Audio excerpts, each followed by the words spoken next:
Mr. Chairman, I have an amendment at the desk. The clerk will designate the amendment. Amendment number 3, printed in House Report number 113-385, offered by Ms. Tsongas of Massachusetts. Pursuant to House Resolution 524, the gentlewoman from Massachusetts, Ms. Tsongas, and a member opposed each will control 5 minutes. The chair recognizes the gentlewoman from Massachusetts. Thank you, Mr. Chairman. The underlying bill presented before us today is problematic for many reasons, as my Democratic colleagues on the Natural Resources Committee have very clearly outlined on the floor this afternoon. The Antiquities Act has served our country for well over 100 years and has been used by 16 presidents to designate over 140 national monuments, many of them protecting American military heritage. To date, presidents and Congress have designated 22 military sites as national monuments.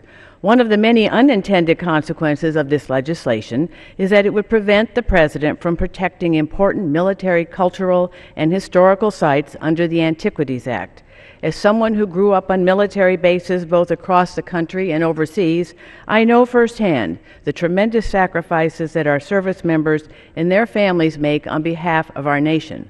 My father was a survivor of the attack on Pearl Harbor, and the World War II Valor in the Pacific National Monument is just one example of a monument that was designated by presidential authority under the Antiquities Act.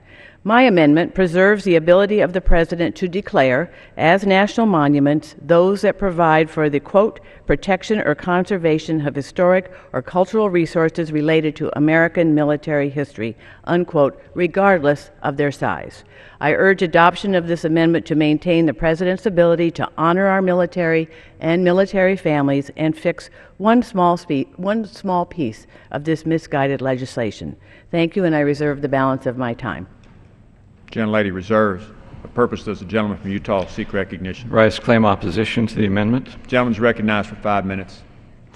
Claim opposition to the misguided amendment to the well-proportioned bill that's under there. Look, I do appreciate what the gentlelady from Massachusetts is trying to do. I'm an old history teacher, so these sites are important to me. But as well-intended as this amendment may indeed be, it still undermines the intent of the legislation, which is to make sure that any designation that is at large has public transparency and you allow the local people to do it, whether it's a military site or not. This would create a very large loophole that is unnecessary because the provisions of the bill provide for that. If something is smaller than 5,000 and in immediate jeopardy, it can be handled. If it is larger than that and goes through the NEPA process, it is handled. There is no problem that could develop from this particular piece of legislation. I might also add that in the present statutes as well, any harm to an element that in the Antiquities Act as ready, any harm to anything that is an antiquity element on a public property already is subject to fine and imprisonment. This amendment was attempted in committee. I appreciate the sentiment, but it was also defeated in committee by a vote of 24 to 13. It is the same amendment here, and I would urge my colleagues to also defeat it simply because it undermines the very purpose of this bill, and it does not lead to the public process. Do you want to say anything? With that, Mr. Chair, I will yield back.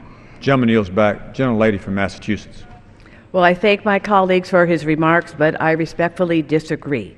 As we know, yet again, to reiterate, the Antiquities Act has served our country well for over 100 years, has been used by presidents, both Democratic and Republican, to designate over 150 national monuments. It was created to allow swift action to conserve high-priority public lands when Congress is unable to act. It was not the intention of the Antiquities Act to let Congress dictate which national monuments the President can and cannot create.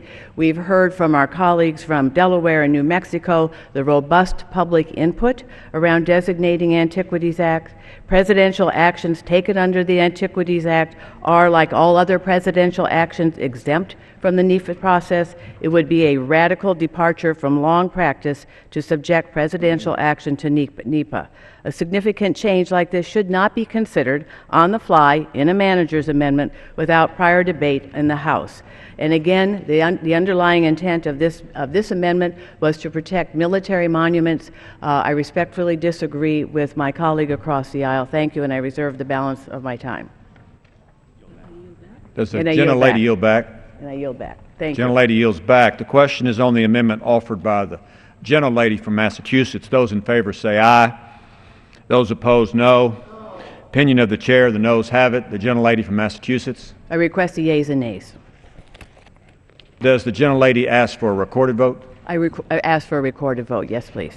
Pursuant to Clause 6 of Rule 18, further proceedings on the amendment offered by the gentlelady from Massachusetts will be postponed.